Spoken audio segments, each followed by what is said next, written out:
पहिला हामीले चाहिँ यसलाई युनिट वाइज गर्छौं। पहिला हामीले सेटको कम्प्युट गर्छौं। सेट पछि अनि हामीले कम्पाउन्ड इन्ट्रेस्ट एमाउन्टहरुको त्यस प्रकारले हामी गर्दै जान्छौं। किन अब यो विस्तार लान्छ हामीले। जस्तै यहाँनेर मैले आरई भनेको रेगुलर 1031 भनेको यो कोड नम्बर कोशी प्रदेश, यो कोशी प्रोभिन्सको क्वेशन हो है। अब हामीले यहाँनेर हेर्दाखेरि जस्तै हेरौँ है त, क्वेशन त्यस्तो गाह्रो आउँदैन, त्यसको टाइपहरु एउटै हुन्छ। The detail obtained from a survey of 50 students of a school asking them about their further interest in study general stream or technical stream is given below है। यहाँनिर हामीलाई दुईटा स्ट्रिमबाट हामीलाई सोधिरहेछ है।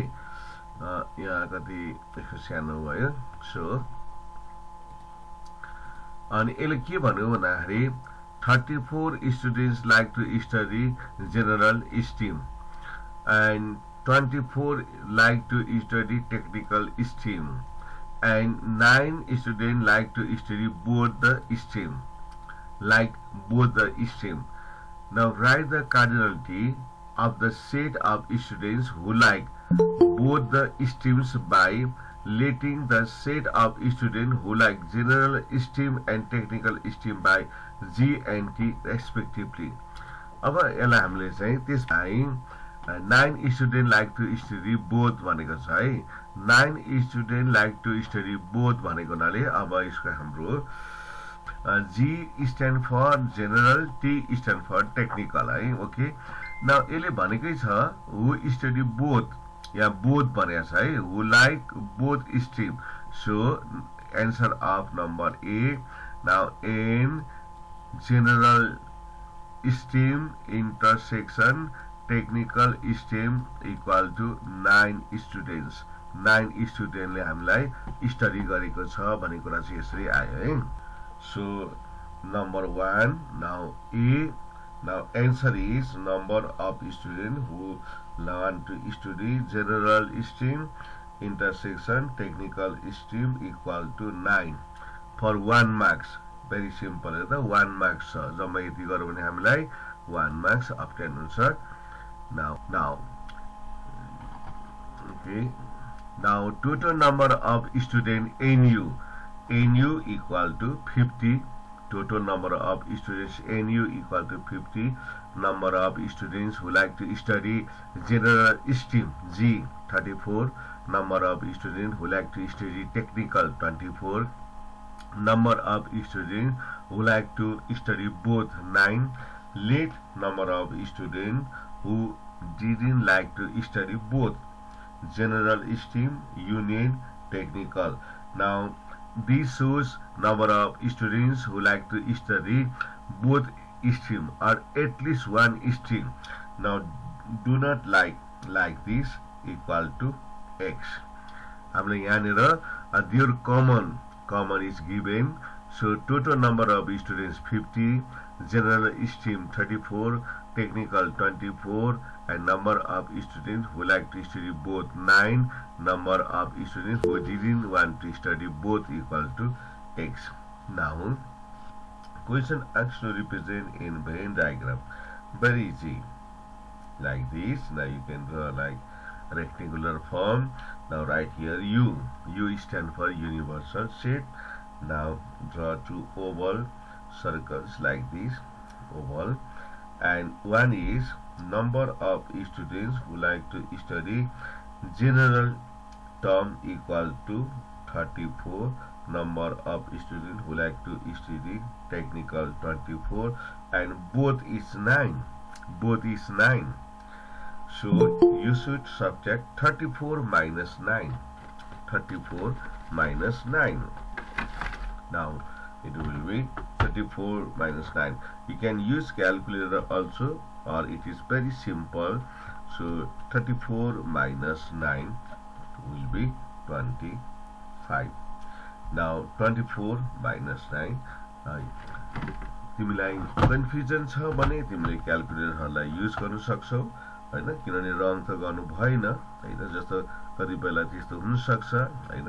So 9 14 also 15 14 like this, and number of students who do not like both stream is here. यो पार्टलाई हामीले number of students who do not like to study both लाई चाहिँ हामी यहाँ राख्छौं.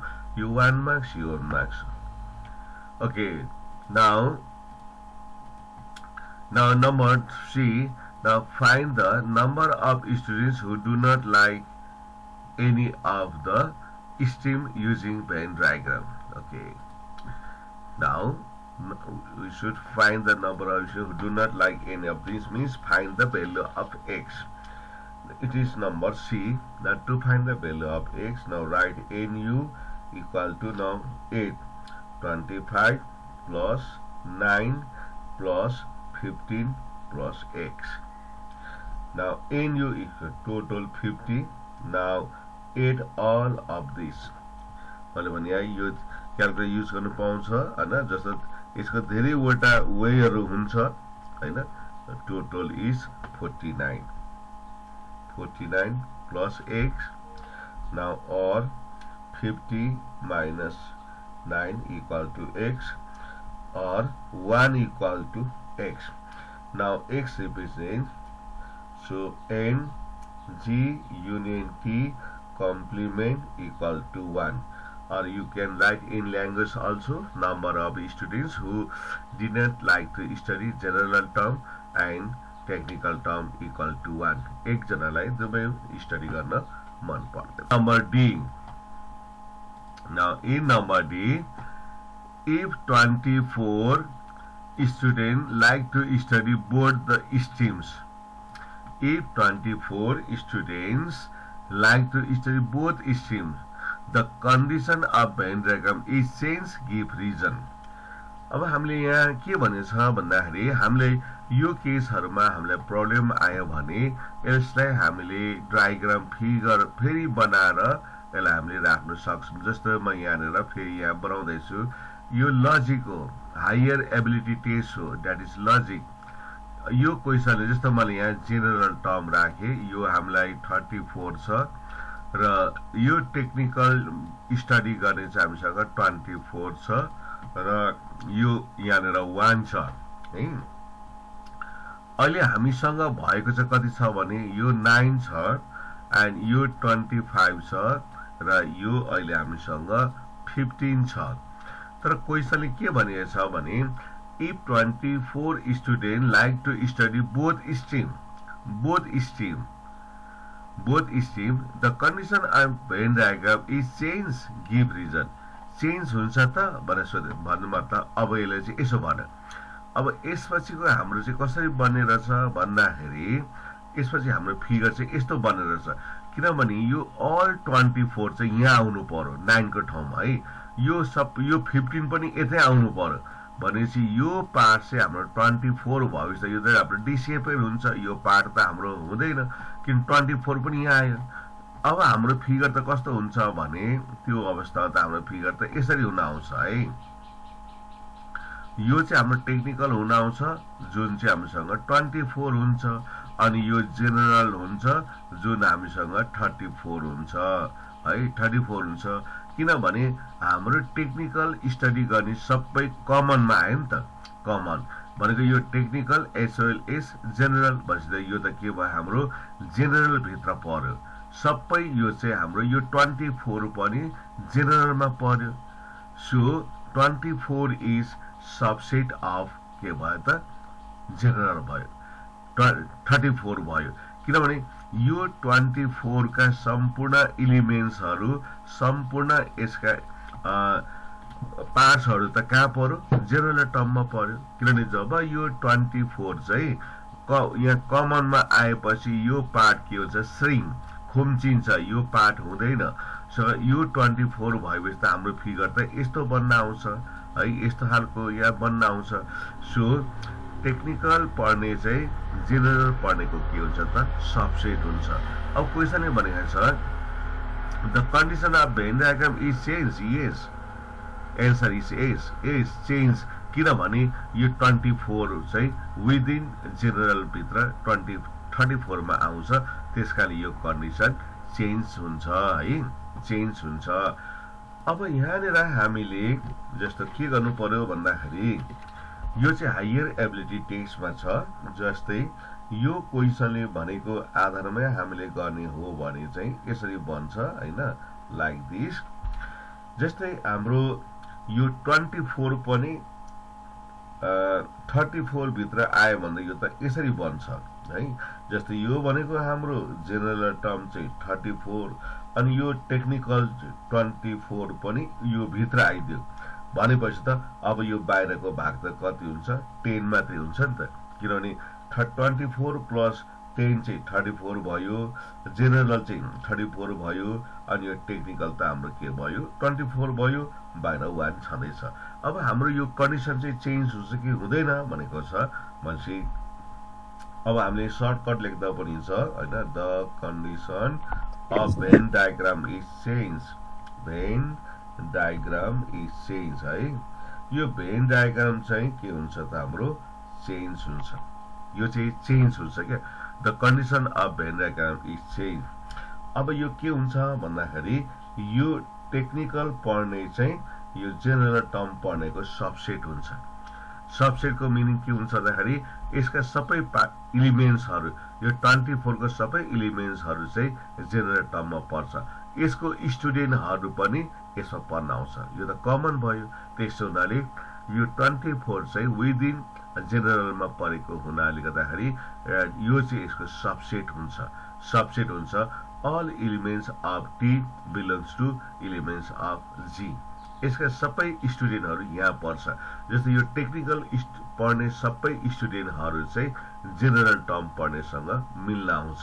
सो टेक्निकल टर्म पढ्नेहरु चाहिँ जेनरल टर्मको पढ्ने के हुन्छ सबसेट हुन्छ। यो condition of Venn diagram is change. Now Madhya Pradesh 2080 last year question छ। पहिला त यसलाई हामीले स्टडी गर्नु पर्यो क्वेसनलाई है। यो चाहिँ के हुन्छ, in a class of 100 students 30 student like to study environment science only, here only 40 students like to study economics only, but 10 student don't like to study any of this subject. Only should be noted, यो चाहिँ एकदम हेर्नु पर्छ। And in the above context S and E denote the set of students who like to study environmental science and economics respectively. Write the cardinal notation of the set of students who don't like any of these two subjects. Very easy.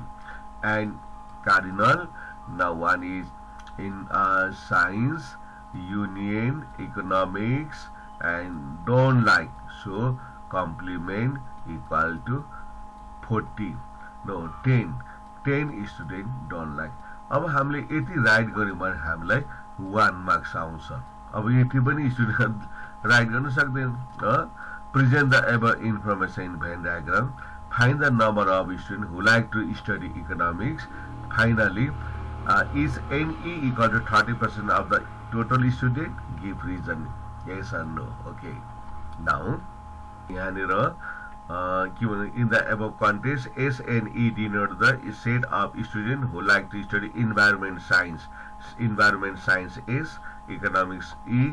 Write the cardinality notation of the set of students who don't like any of these two subjects. So now answer is N, environment science, union economics, complement equal to 10. Now for next question asked to write to present in above information in Venn diagram. Okay, now total number of students equal to 100. Now number of students who like to study environment science only equal to 30. Number of students who like to study economics only, now 40, it stands for only. Now it is environment science only, and now it is economics only. And number of students who do not like to study both equal to 10, and let their common is not given, so let number of students who like both subject equal to x. Now presenting in Venn diagram, it is just rectangular figure like this, and here u. and draw two ovals like circles यसरी हाम्रो, and not right here, not n is equal to 30. Now this circle stands for social environment science. Now it is economics. It is because 30 students like only environment science, so 30 should be written here. Now number of students who like economics is 40, 14 is here. Now both like is x and 10 don't like both. हामीले वानलीमा यहाँ यो environment science वानली यहाँ, economics वानली here, both here, र यहाँ चाहिँ don't like both subject here. And number C, now before finding any more others, you should know the value of x. Now which is nu equal to 30 plus x plus 40 plus 10. Now nu equal to 100. Now 8, 70, 80. Now plus x. Now 100 minus 80 equal to x. So 20 equal to x. Or number of, it means number of students who like to study environment science intersection economics equal to 20. Now question asks, find the number of students who like to study economics, but question asks to find economics. So number of students who like to study economics means this circle represents the number of students who like to study economics, x plus 40, or you can write like NE equal to x plus 40. So x is 20, now 40, so there is 60. 60 students like to study economics. Economics only 40, both 20. So altogether 60 students like to study economics. But among 60, 20 students like to study environment science also. Environment science पढ्ने पनि त्यहाँ चाहिँ छन्. Okay. D, in number D, now there is a question. Is NE equal to 30% of the total student? NE. Now first you should find NE. Now here NE means economics, the number of students who like to study economics, which is often for 60. NE means 60. Now another part is equal to 30% of the total student. Okay, now find 30% of the total equal to 30 by 100. Now total student equal to 100 students. There are total 100 students. Now 100 total student equal to 100. Now 100 equal to cancel, so 30. Now it's not equal, so NE not equal to 30% of the total students, because number of students who like to study economics equal to 60 and 30% of the total student equal to only 30. So it shows number of students who like to study economics is 2 times the number of 2 times the 30% of the total student. It is because number of students who like to study economics equal to 60. हाम्रो यहाँ माथि 60 आएको छ, and 30% of the total equal to 30 by 100 multiply total students 100 is cancelled 30. So number of students who like to study economics is not equal to 30% of the total student. It completes our answer. यो बराबर चाहिँ हाम्रो चाहिँ हुँदैन.